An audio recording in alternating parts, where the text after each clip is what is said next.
Hello friends. तो friends कैसे हो आप लोग। दोस्तों स्वागत है आपका हमारे इस यूट्यूब चैनल पर। दोस्तों आज मैं आपको नैनीताल के बारे में बताऊंगा।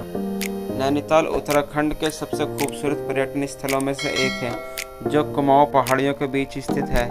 यहाँ एक विलक्षण पर्वतीय स्थल है जिसे एक अनोखे आकार की झील के चारों ओर बनाया गया है, जिसे हम नैनी झील के नाम से जानते हैं। नैनीताल अपने खूबसूरत परिदृश्य और शांत वातावरण के कारण पर्यटकों के लिए स्वर्ग के रूप में जाना जाता है।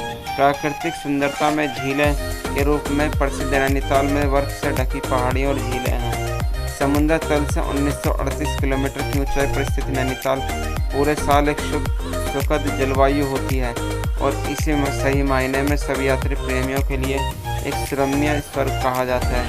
तो चलिए आज हम आपको यात्रा कराते हैं नैनीताल की। दोस्तों आप इस वीडियो में जानेंगे जो आप जानना चाहते हैं, चाहे नैनीताल का लुभावना मौसम देखना हो, चाहे शॉपिंग करनी हो, एडवेंचर स्पोर्ट्स का आनंद लेना हो या फिर खाना खाना हो।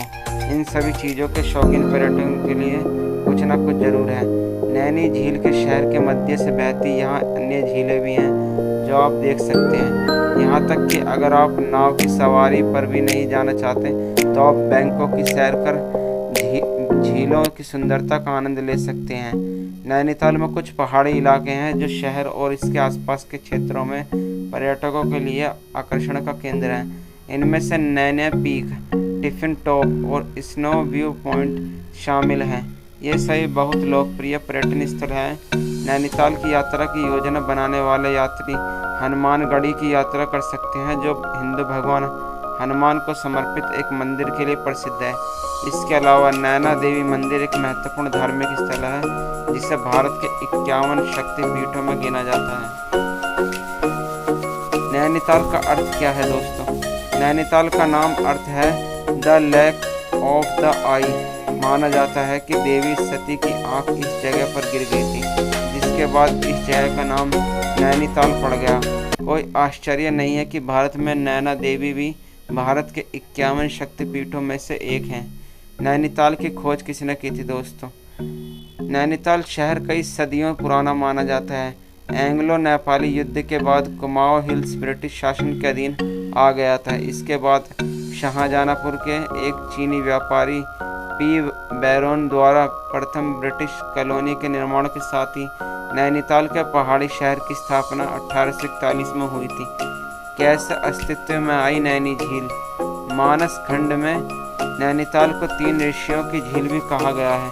पुराणों के अनुसार 3 ऋषि अर्थात अत्रि, पुलस्त्य और पुलहा अपनी प्यास बुझाने के लिए नैनीताल में रुक गए थे। यहाँ वो पानी खोजने से असमर्थ रहे और पानी एक गड्ढा खोदा और उसी पानी से भर दिया गया जो मानसरोवर झील से लाया गया था। इस प्रकार नैनी झील अस्तित्व में आ गई। एक अन्य किंवदंती में यह भी कहा गया है कि राजा दक्ष की बेटी हिंदू देवी सती की बाई आँख इस स्थान पर गिरी थी और आँख के आकार की नैनी झील बना दी थी। नैनीताल की पौराणिक कथा। माना जाता है कि नैनी झील भारत के 51 शक्तिपीठों में से एक है। नैनी झील का इतिहास लोकप्रिय देवी देवता की सती मृत्यु की कहानी पर आधारित है। जब देवी सती की मृत्यु हुई थी तो शोक से बाहर आते हुए भगवान शिव सती के शव को लेकर ब्रह्मांड घूमते रहे। तब भगवान शिव ने सुदर्शन चक्र का उपयोग करते हुए देवी सती के शरीर को 52 हिस्सों में काट दिया, जो पृथ्वी स्थल पर गिरकर पवित्र स्थल बन गए। लेकिन जिस स्थान पर देवी सती की आंखें गिरी थी उसे आंख की नैनताल या झील कहा जाने लगा। इसके बाद से देवी सती की पूजा नैना देवी के रूप में भी की जाती है, जिसे स्थानीय लोग नैना देवी माता मंदिर के रूप में भी जानते हैं। नैनीताल का आकर्षण क्या है दोस्तों? नैनीताल जो यात्रा करने के लिए सबसे आकर्षक हिल स्टेशनों में से एक है। यहाँ रोपवे की सवारी बड़ी संख्या में पर्यटकों को आकर्षित करती है। केवल कार की मदद से आप नैना झील के शानदार दृश्य को देख सकते हैं। एडवेंचर स्पोर्ट्स के दीवानों के लिए अन्य साहसिक राइड्स में वाटर जॉर्बिंग, पैराग्लाइडिंग और ट्रैकिंग गतिविधियाँ शामिल हैं।